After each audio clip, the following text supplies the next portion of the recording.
Assalamualaikum warahmatullahi wabarakatuh. Alhamdulillah rabbil alamin. Alhamdulillahilladzi arsala rasulahu bil huda wa dinil haqq liyudhhirahu 'ala ad-din kullih wa kafaa billahi shahida. Ashhadu an la ilaha illallah wahdahu la sharika lah wa ashhadu anna Muhammadan abduhu wa rasuluh la nabiyya ba'dah. Qala Allah ta'ala fil Qur'anil 'aziz. A'udzu billahi minasy syaithanir rajim. Bismillahirrahmanirrahim. واذكر في الكتاب إسماعيل إنه كان صادق الوعد وكان رسولا نبيا وكان يأمر أهله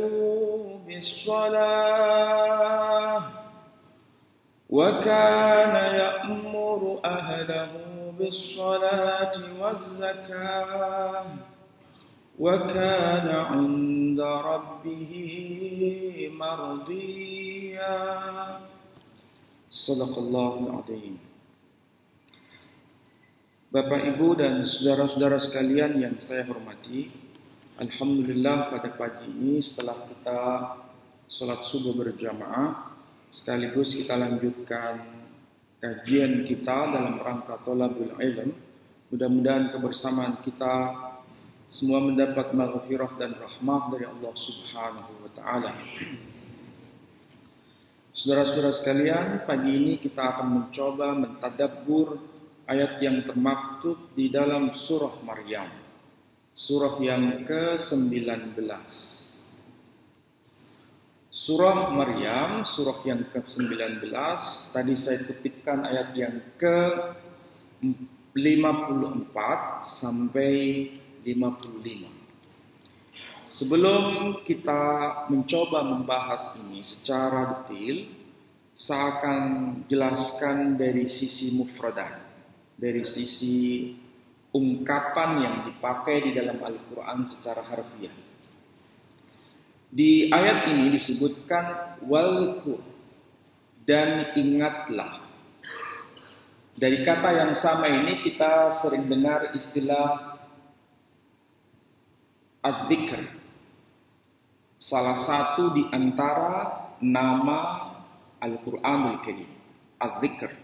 Arti harfiahnya peringatan. Dan kita selalu berzikir setiap hari. Artinya mengingat. Jadi sebetulnya istilah wadhkur dalam konteks ayat ini berarti dan ingatlah kalian. Wadhkur, dan ingatlah. Fil kitabi, di dalam kitab suci. Ismail, mengenai Ismail. Kitab suci Ismail.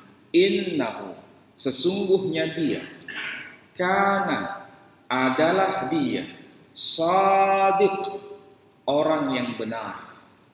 Jadi kalau ada orang yang bernama Pak Sodik, seharusnya orang yang jujur, benar, amanah. Jadi kalau sering belanja janji, kira-kira nyambung nggak dengan namanya? Nah, jadi shadiq, orang yang benar, al-wa'd, janjinya. Wakana, dan adalah dia, rasulan, seorang rasul, nabiyya, seorang nabi. Ayat ini penting. Mengapa redaksi Quran itu susunannya wakana rasulan nabiyya? Tidak disebutkan wakana nabiyyan rasulan. Kenapa Rasul didahulukan, baru kemudian Nabi diletakkan di belakang? Kenapa tidak disebutkan Nabi diletakkan di depan dan Rasul diletakkan di belakang? Karena ini ada tujuan. Apa tujuannya? Di bagian depan ayat menyebut Alkitab. Arti harfiahnya kitab suci. Kitab suci itu pasti diterima oleh seorang rasul. Pasti. Dan seorang rasul itu pasti sang nabi. Karena seorang nabi belum tentu seorang rasul. Dan seorang rasul itulah kenapa diletakkan di depan, karena supaya nyambung dengan ungkapan Alkitab di bagian depan. Jadi secara sederhana begini, seorang yang menerima kitab suci itu pasti rasul. Dan seorang rasul pasti seorang nabi. Tapi seorang nabi belum tentu seorang rasul, karena seorang rasul itu pasti membawa kitab suci. Jadi kesimpulannya sederhana. Seorang nabi itu tidak memiliki kitab suci. Tidak mendapatkan amanah kitab suci. Sedangkan seorang rasul itu pasti membawa kitab suci. Cuma masalahnya begini. Mengapa Ismail sebagai seorang rasul dan sekaligus pasti seorang nabi, kitab sucinya tidak disebutkan namanya. Hanya disebut Alkitab. Sedangkan yang lain-lain, kita ambil contoh. Di dalam surah As-Saff, surah 61, ayat yang ke-6. Di situ ada pernyataan seorang utusan Tuhan. Dia berkata, "Ya Bani Israel, inni Rasulullah ilaikum." Wahai Bani Israel, sesungguhnya aku ini seorang rasul bagi kalian. Di ayat itu ditegaskan seorang yang bernama Isa putra Maryam. Ya Bani Israel, inni Rasulullah ilaikum. Sesungguhnya aku ini seorang rasul bagi kalian. Berarti Isa putra Maryam itu seorang rasul. Kalau seorang rasul pasti menerima kitab suci. Apa nama kitab sucinya? Dalam Quran disebut Injil. Disebutkan nama kitab sucinya. Contoh yang lain. Muhammad sallallahu alaihi wasallam, apakah dia seorang nabi? Jawabannya iya. Apakah dia seorang rasul? Jawabannya iya. Mana dalilnya? Quran sendiri. Quran menjawab. Di ayat yang sama surah As-Saff tadi, Isa putra Maryam sebagai seorang rasul mengabarkan berita gembira. Wa mubasysyiran bi rasulin ya'ti min ba'di ismuhu Ahmad. Dan aku akan memberikan kabar gembira akan datangnya seorang rasul setelah aku yang bernama Ahmad atau Muhammad. Ahmad atau Muhammad sallallahu alaihi wasallam sebagai seorang rasul. Apakah dia menerima kitab suci? Jawabannya iya. Di mana dalilnya? Al-Quran di bagian yang paling awal. Kita selalu membaca.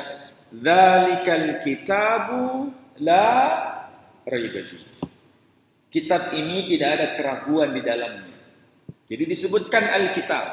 Apa nama Alkitab yang diterima oleh Muhammad sallallahu alaihi wasallam? Disebutkan dalam Al-Quran. Syahrul Ramadan alladzi unzila fihil Quran. Jadi di dalam bulan Ramadan diturunkan Al-Quranul Karim. Inilah nama kitab suci yang diterima oleh seorang rasul yang bernama Muhammad sallallahu alaihi wasallam. Kembali pada pertanyaan awal.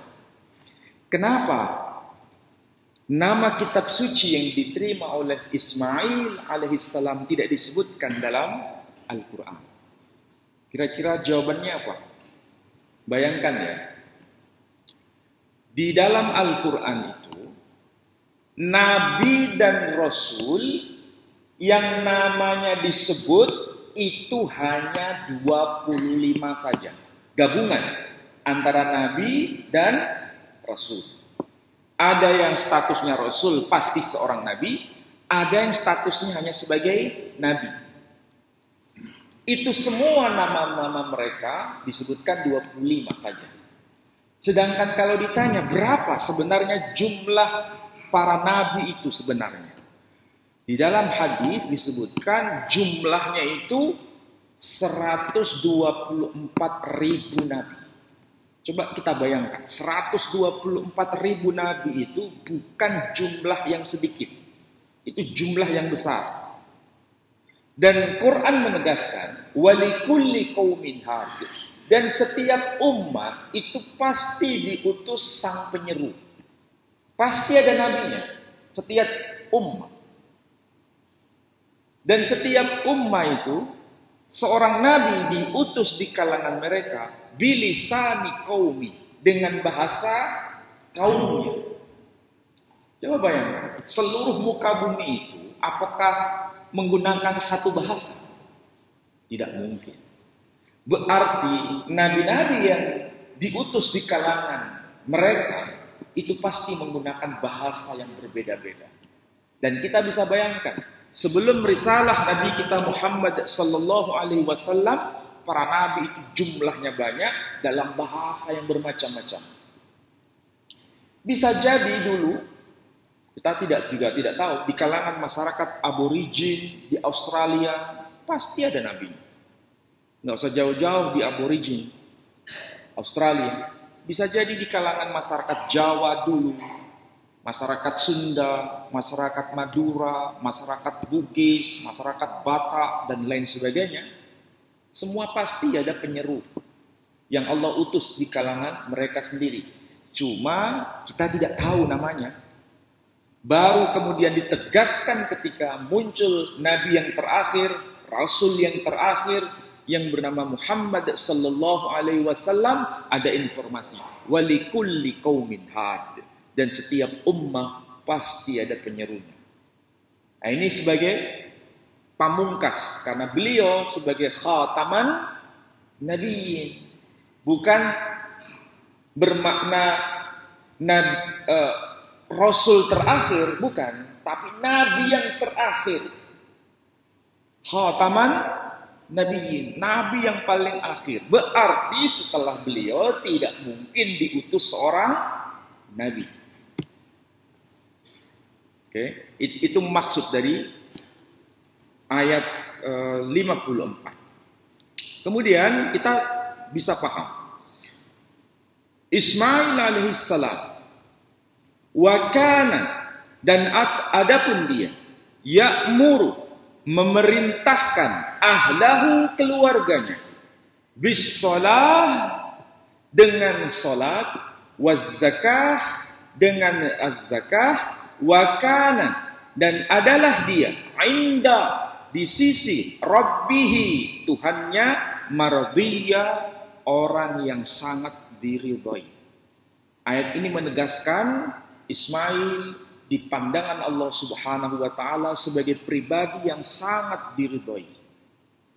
Itu poin pertama. Yang menegaskan ini Allah Subhanahu wa taala sendiri. Selain itu, dia karena sebagai Rasul punya tugas utama, menyampaikan risalah yang pertama kali kepada keluarganya dan sekaligus kepada umatnya. Di sini risalah itu pasti mengandung dua pilar utama, yakni dengan menggunakan bahasa simbol di sini, as-shalah dan az-zakah. As-shalah itu hubungan ke atas, az-zakah hubungan sesama. Ringkasnya, ad-din, semua para rasul, mulai sejak awal sampai masa yang terakhir, itu kuncinya hanya dua. Vertikal, hablum minallah, dan horizontal, hablum minan nas. Itu hanya dua saja. Di sini menggunakan ungkapan as-shalah dan az-zakah. As-shalah, az-zakah mewakili hubungan vertikal ke atas dan hubungan sesama. Itulah inti risalah para nabi. Saya coba cek, apakah betul ya yang disampaikan Quran ini nyambung dengan kitab-kitab terdahulu. Tadi saya sebut seorang rasul yang bernama siapa? Isa putra Maryam. Isa putra Maryam itu beliau diutus di kalangan Bani Israel. Pada masanya beliau menggunakan bahasa Suryani. Bahasa Suryani itu mirip dengan bahasa Arab yang sampai sekarang masih dapat kita baca. Ketika dia ditanya oleh para rabi Yahudi pada masa itu, pada masa beliau hidup, dia ditanya, apa hukum yang paling utama menurut engkau? Nabi Isa menjawab, Wadatirhem et azalai min kulli levavha wa min kulli nafsiha wa min kulli re'yanah wadatirhem et enosin kulle. Kira-kira bahasa ini mirip gak dengan bahasa Arab? Mirip kan? Ya karena bahasa Suryani, bahasa Nabi Isa itu. Makanya bahasa Arabnya itu as-shalah, bahasa Suryaninya slota. Bahasa Arabnya Alkitab, bahasa Suryaninya Ketabah. Bahasa Arabnya surah, bahasa Suryaninya surta. Mirip dah? Mirip. Saya ulangi, dia berkata, Wadatirham. Kalau bahasa Arabnya irhamu, artinya apa? Cintailah. Wadatirham et Adonai min kulli levavha. Dan cintailah Tuhanmu dengan sepenuh hatimu. Wa min kulli nafsiha. Dan dengan sepenuh jiwamu. Nah, mirip kan dengan bahasa Arab? Wa min kulli re'yanah. Dan dengan sepenuh akal budimu. Wadatirham et enoshim. Dan cintailah sesamamu kulleh, semuanya. Coba bayang. Nyambung gak dengan apa yang dikatakan oleh Al-Quran ini? Nyambung. Dan memang betul, Quran menegaskan hanya dua. Hablum minallah wa hablum minan nas. Ada di dalam Al-Quran. Nah, sekarang kita sudah paham bahwa risalah Nabi Ismail yang beliau sebagai seorang rasul, dia mengemban amanah ilahi, menyampaikan risalah yang berupa Alkitab, pertama mendakwahkan kepada keluarganya dan sekaligus kepada umatnya. Dan diwakili dengan ungkapan ahlahu, keluarganya di sini. Berarti ini merujuk pada generasi setelah beliau, kepada keluarga generasi setelah beliau. Pertanyaannya sekarang, generasi setelah Ismail itu disebut Bani Ismail. Generasi setelah Israel, Israel itu nama julukan dari Ya'qub alaihissalam. Nabi Ya'qub alaihissalam digelari dengan sebutan Israel dalam Al-Quran dan di luar kitab Al-Quran. Keturunannya disebut Bani Israel. Jadi ada Bani Ismail, ada Bani Israel. Pertanyaan yang kedua, apakah Bani Ismail itu semuanya dari satu generasi ke generasi berikutnya mewarisi iman Ismail, mengikuti ajaran Ismail, atau sebagian menyimpang di kalangan mereka sendiri? Kalau seandainya terjadi penyimpangan di kalangan Bani Israel dan Bani Ismail, kapan itu mulai terjadi? Dan siapa tokohnya yang mulai melakukan pengubahan terhadap ajaran Ismail? Karena kalau kita lihat Al-Quran, surah Al-Baqarah saja, ayat 128 ditegaskan, Rabbana waj'alna muslimaini laka wa min dzurriyyatina ummatan muslimatan lak. Wahai ya Rabb, ya Tuhan kami, jadikan kami berdua, yakni Ibrahim dan Ismail, munajat kepada Tuhannya. Wahai ya Rabb, ya Tuhan kami, jadikan kami berdua orang yang benar-benar muslim di hadapan-Mu. Wa min dzurriyyatina ummatan muslimatan lak. Dan juga dari keturunan kami berdua menjadi satu ummah di masa depan yang juga muslim di hadapan. Kesimpulannya, Nabi Ibrahim itu muslim. Nabi Ismail muslim. Ibrahim dan Ismail alaihissalam mendapatkan kitab suci. Makanya kita baca Suhufi Ibrahim wa Musa. Suhuf, tapi tidak dijelaskan apa nama kitab sucinya.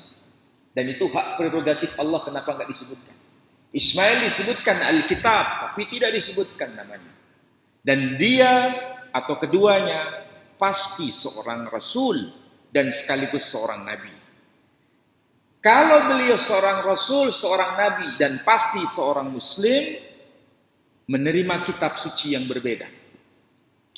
Dan itu diwariskan kepada keturunannya.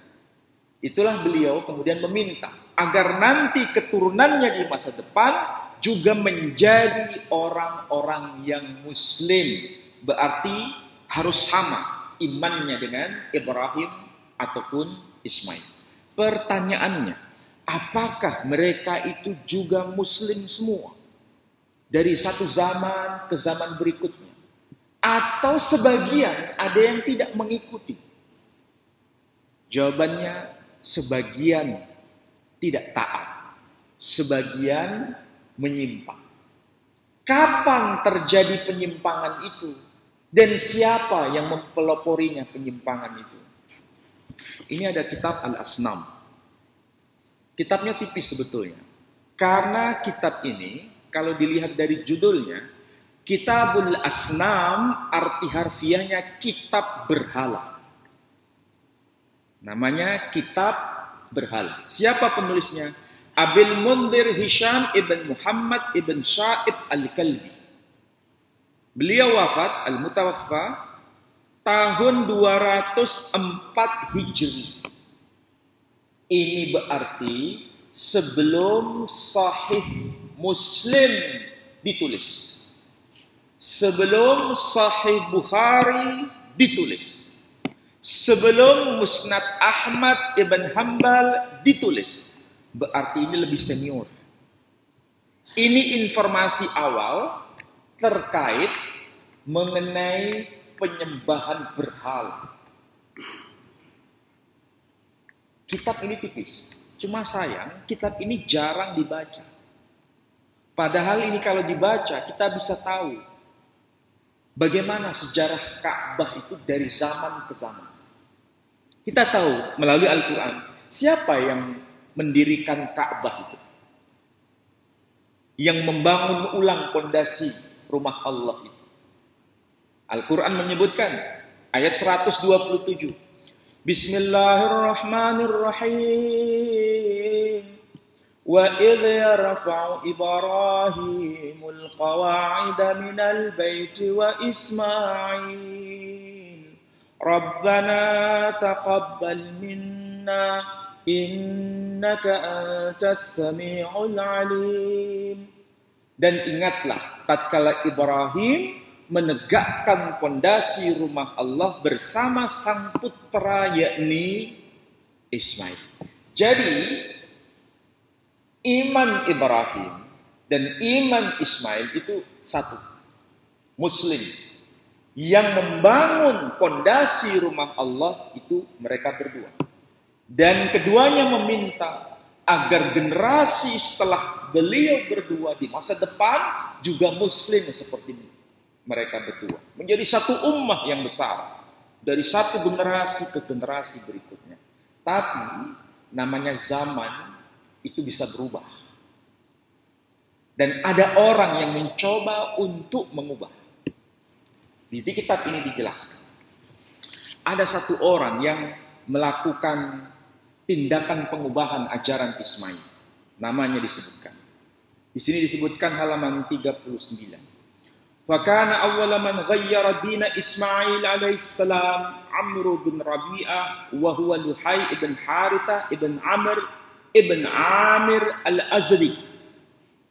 Dan adapun orang yang pertama kali mengubah ajaran Ismail, dia bernama Amr bin Rabi'ah wa huwa Luhay bin Haritha. Namanya Amr bin Rabi'ah alias bin Luhay. Putra Haritha, putra Amr, putra Amir al-Azdi. Dari suku al-Azdi. Itu orang yang mengubahnya. Suku al-Azdi itu bukan dari kalangan Bani Ismail. Di luar kalangan Bani Ismail. Tapi ada di antara Bani Ismail yang terpengaruh dari orang yang bernama Amr bin Luhay. Siapa beliau? Ditegaskan di sini namanya Hudail bin Mudrika. Yang ikut-ikutan penyembahan berhala. Kita masih ingat, ketika Nabi Shallallahu Alaihi Wasallam diutus di kalangan bangsanya, Mekah itu, Ka'bah itu khususnya, itu terdiri atas 360 berhala. Coba bayangkan, itu bukan jumlah yang sedikit, itu jumlah yang banyak. Makanya suku-suku bangsa Arab waktu itu menuju pada tempat yang sama dengan berhala mereka masing-masing. Kalau satu suku, anggap saja satu suku itu, dewa yang dipuja melalui bentuk patung itu, satu minimal. Kalau satu suku, satu patung, 360, berarti berapa suku? Coba bayangkan, itu suku yang besar atau suku yang kecil? Suku yang besar, minimal 360 suku. Diwakili dengan 360 berhala. Bayangkan, itu zamannya Nabi ketika diutus di muka bumi. Nah, orang yang pertama kali meletakkan berhala di dalam Ka'bah itu Amr bin Rabi'ah dan diikuti oleh Hudail bin Mudrika. Hudail bin Mudrika itu dari kalangan Bani Ismail karena terpengaruh dengan Amr bin Rabi'ah. Nah, pertanyaannya, itu generasi keberapa dari Nabi Ismail? Generasi yang kesekian berapa?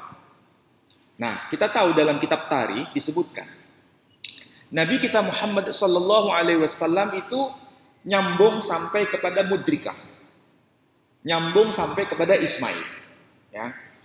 Jadi Muhammad bin Abdullah bin Abdul Muttalib bin Hashim bin Abdi Manaf bin Qusay bin Kilab bin Murrah bin Ka'ab bin Lu'ay bin Ghalib ibn Fikhr alias Quraisy. Itu sudah 12 generasi. Bin Malik bin Nadr bin Kinanah bin Khuzaimah bin Mudrika. Jadi ada orang yang bernama Khuzaimah bin Mudrika. Khuzaimah bin Mudrika punya saudara yang bernama Hudail bin Mudrika. Khuzaimah bin Mudrika ini masih Hanif. Makanya nanti menjadi datuknya Nabi kita Muhammad sallallahu alaihi wasallam. Sementara saudaranya yang bernama Hudail bin Mudrika menyimpang karena terpengaruh dari Amr bin Rabi'ah. Terpengaruh. Nah, ke atasnya berarti generasi keberapa ini terjadi mulai terbelah dua. Khuzaimah bin Mudrika bin Ilyas bin Mudar bin Nizar bin Ma'ad bin Adnan bin Udaid bin Zaid bin Yaqdir bin Yaqdum bin Hamasa bin Nabit bin Khaydar bin Ismail bin Ibrahim. Dari Ismail ke Mudrika itu kalau dihitung 14 generasi. Dari Ismail ke Mudrika. dari mudrika ini pecah. Yang satu tetap tauhid, yang satu menyimpang. Ini generasi keberapa? Ternyata kalau dihitung generasinya 14 orang. Kalau 14 orang, orang dulu kan usianya panjang-panjang, ya. Anggap saja kalau satu orang 100 tahun. Berarti kalau 14 generasi berapa tahun? 1400 tahun.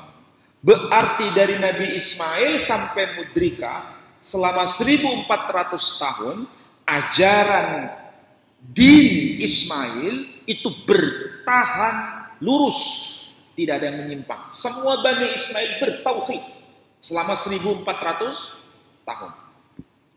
Tapi setelah itu baru pecah dua. Ada yang tetap bertauhid, mengikuti millata Ibrahim Hanifah, ada yang menyimpang. Yang menyimpang ini ternyata gak tanggung-tanggung. Berhala yang masuk, yang ada di dalam Ka'bah dan di luar Ka'bah, jumlahnya 360 berhala. Jadi kesimpulannya sederhana. Ajaran itu tetap murni bila dipegang teguh. Tetapi ketika ada pengaruh orang luar, barulah ajaran itu terbelah. Jadi kita harus waspada dengan pengaruh luar. Dalam soal ini penting. Dan ini kalau kita lihat apa yang diucapkan oleh Nabi Ibrahim ketika dia berkata apa? Rabbana waj'alna muslimaini laka wa min dzurriyyatina ummatan muslimatan lak. Bahasa yang dipakai ini bahasa menjerit sebetulnya. Bukan sekedar bahasa lip service, tapi bahasa yang penuh kekhawatiran, bahasa yang penuh kegamangan. Makanya disampaikan di hadapan Tuhannya dengan seperti itu. Karena khawatir. Ini kelasnya Nabi, kelasnya seorang Rasul, bahasanya penuh kekhawatiran. Nah, kita ini siapa? Kita khawatir nggak dengan generasi kita di masa depan? Atau jangan-jangan kita ini egois hanya untuk kita sendiri, tidak peduli generasi setelah kita, dari anak cucu kita nggak peduli kita. Kita seharusnya mencontoh Ibrahim dan Ismail ini dengan bahasa yang menjerit, bahasa yang penuh kekhawatiran. Dan itulah yang diabadikan di dalam Al-Quran. Saya kemarin baru pulang dari Jakarta, di BSD. BSD di Tangerang ya, bukan masuk Jakarta. Ini informasinya luar biasa ya. Panjenengan pasti tahu yang namanya Buya Hamka. Tahu kan Buya Hamka? Buya Hamka itu penulis kitab Tafsir Al-Azhar. Buya Hamka itu yang hidup pada masa Soekarno, ya. Penulis kitab Tafsir Al-Azhar. Dia menulis kitab Tafsir Al-Azhar dalam penjara dan dipahami oleh masanya. Di masa itu Buya Hamka itu ulama yang luar biasa dan bahkan menjadi ketua MUI-nya zaman itu, Buya Hamka. Tapi apa yang terjadi? Cucunya, cucu perempuannya murtad. Kenapa bisa murtad? Pengaruh luar. Ini kalau begini, kita lihat di ayat ini, jangan salahkan Buya Hamka. Buya Hamka nggak salah. Buya Hamka nggak salah. Anak cucunya nggak salah. Yang salah itu orang luar yang mempengaruhi. Nabi Ibrahim alaihissalam, Nabi Ismail alaihissalam tidak salah. Dia mewasiatkan kepada generasi setelahnya. Tapi karena pengaruh orang luar, barulah ada yang menyimpang. Kalau sekelas Nabi Ibrahim dan Nabi Ismail aja khawatir seperti itu, apalagi Buya Hamka. Apalagi kita. Kita ini nulis apa? Paling banter nulis apa? Nulis surat apa?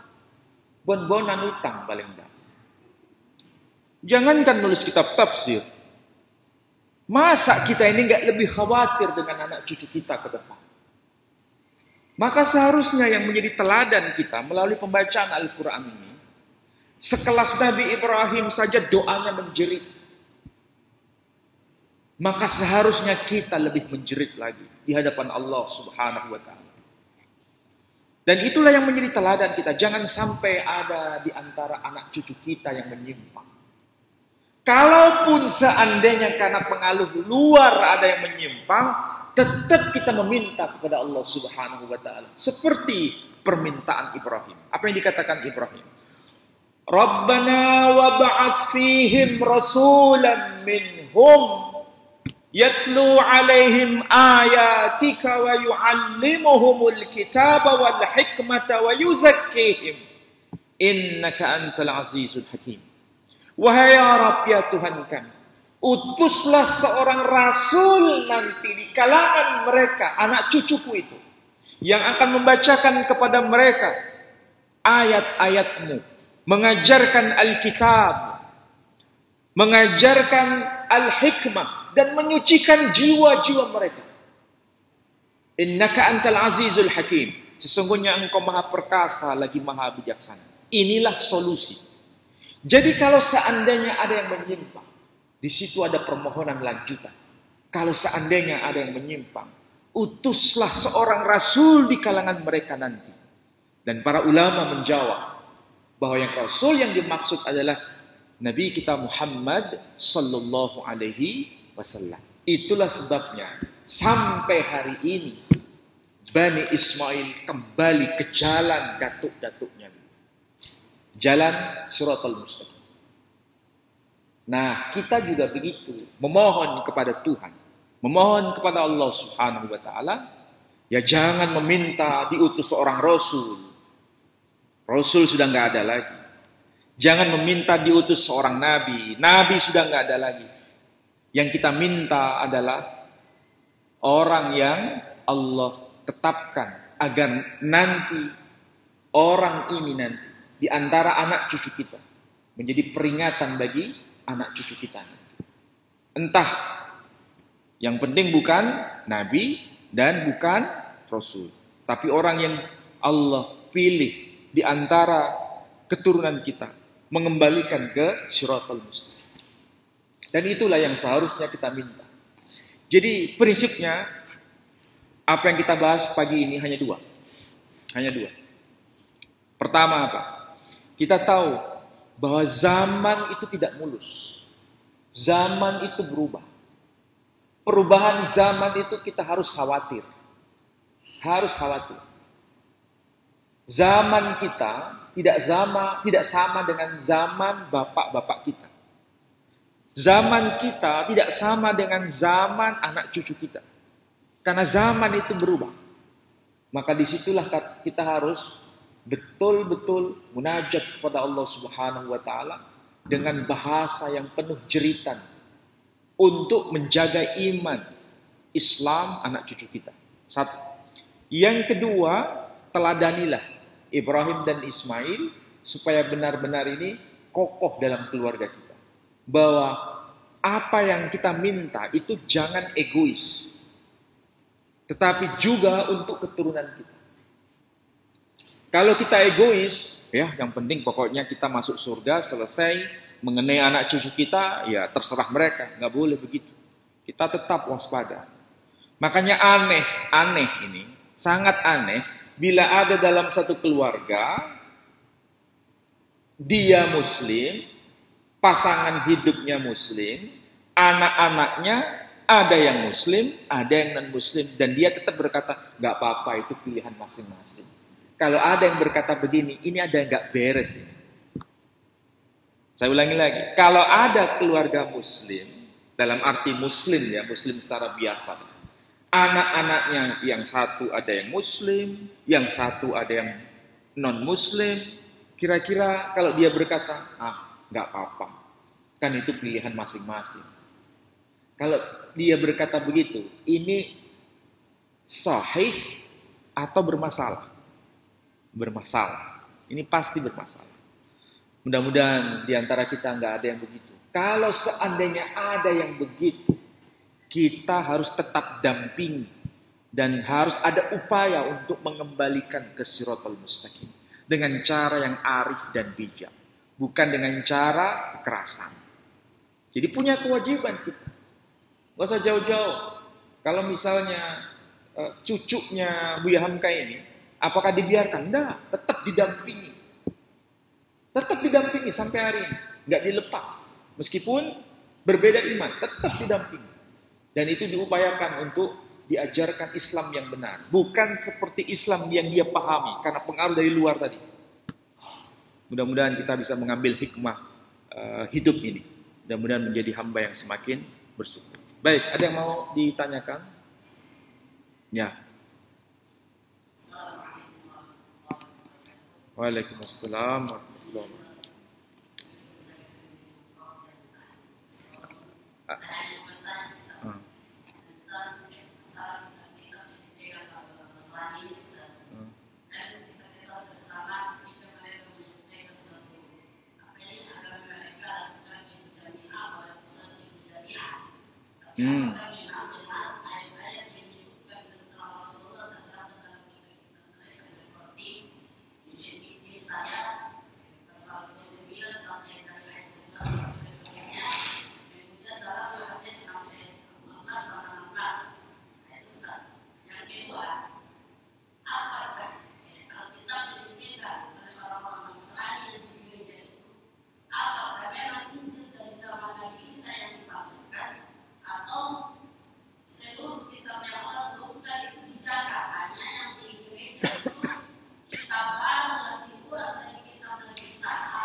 Baik, ini pertanyaan bagus.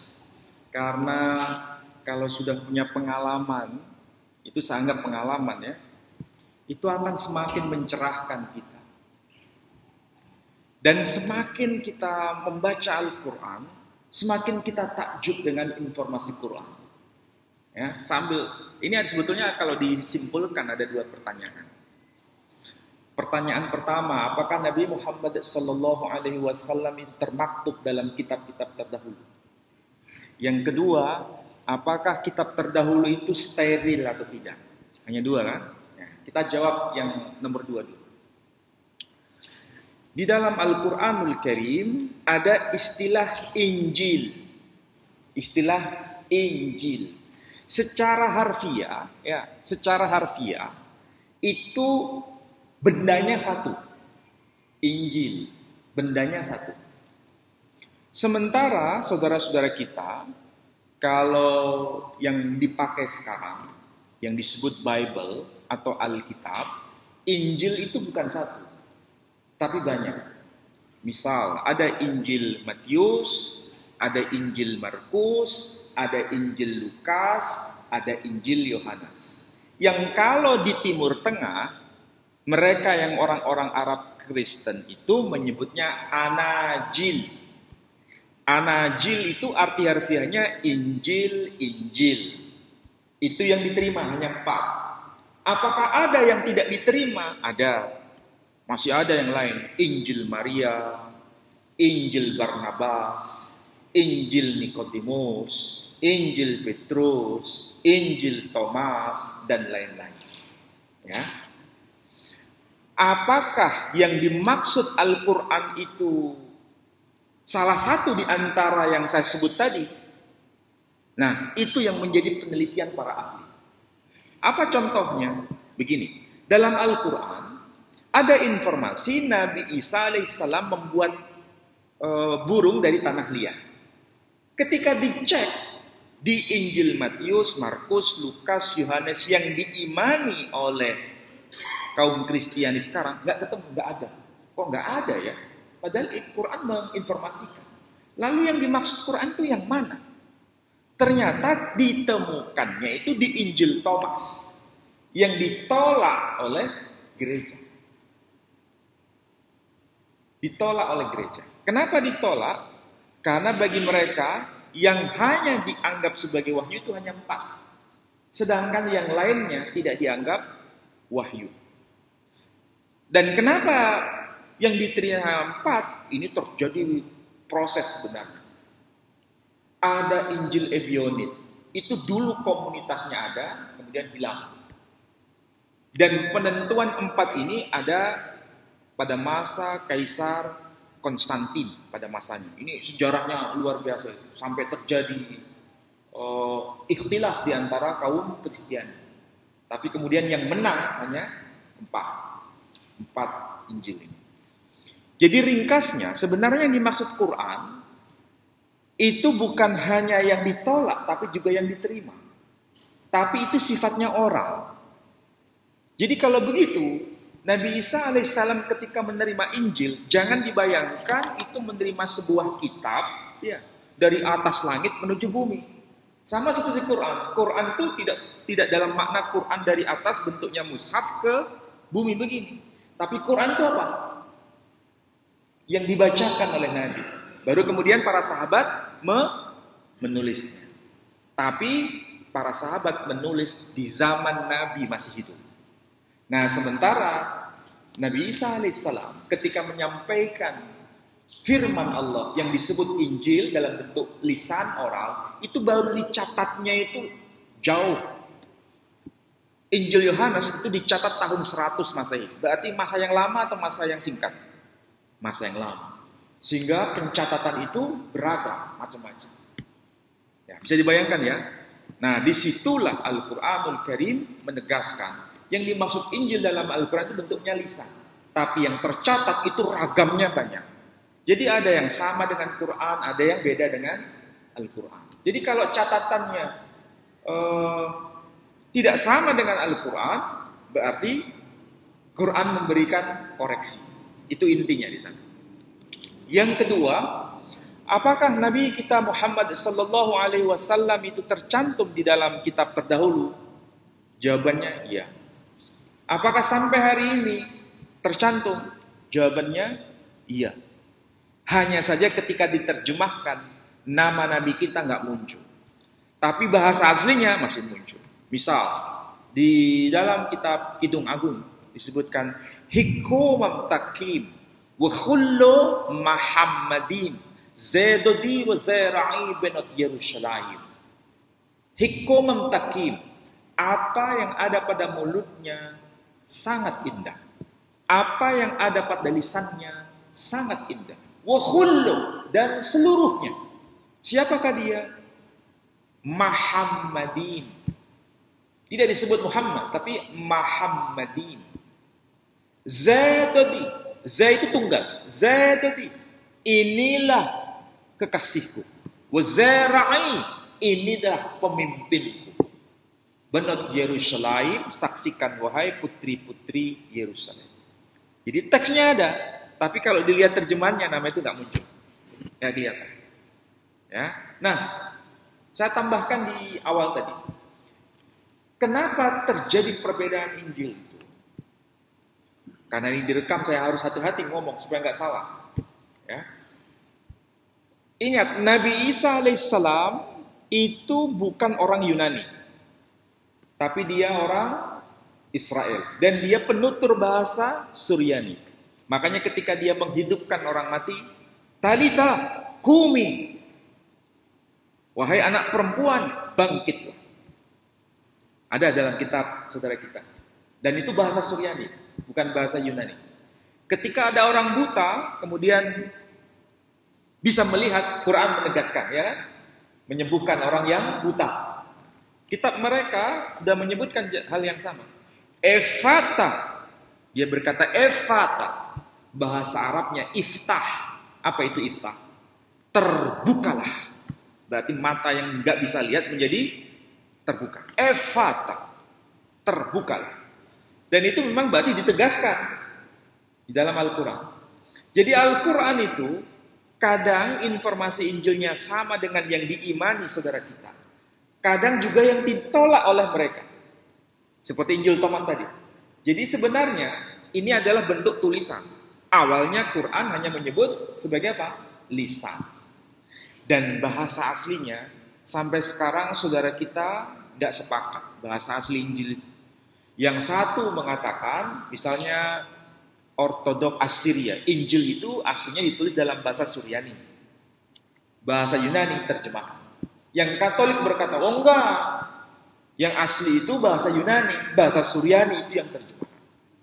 Jadi saling tidak sepakat. Kalau kita Muslim ditanya, Quran itu aslinya bahasa apa? Semua sepakat Arab. Jadi kalau ada perbedaan, dikembalikan bahasa aslinya.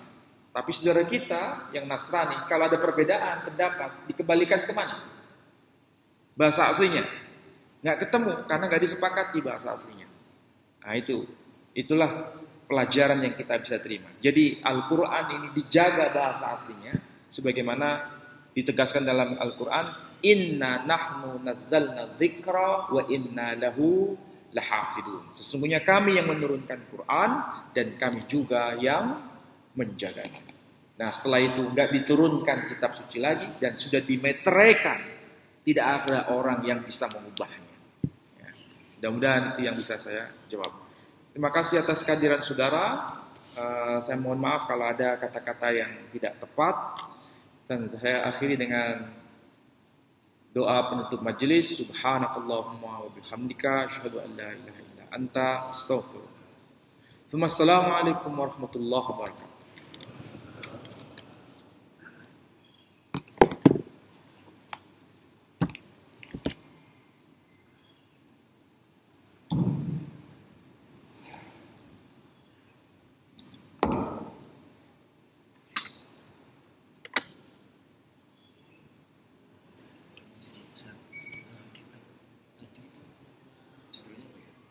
Dan bahasa Arab kitab Al-Asnam halaman 39 tadi. Terbitan DKI ya? DKI? DKI depan metronya. Iya DKI. Iya DKI. Iya.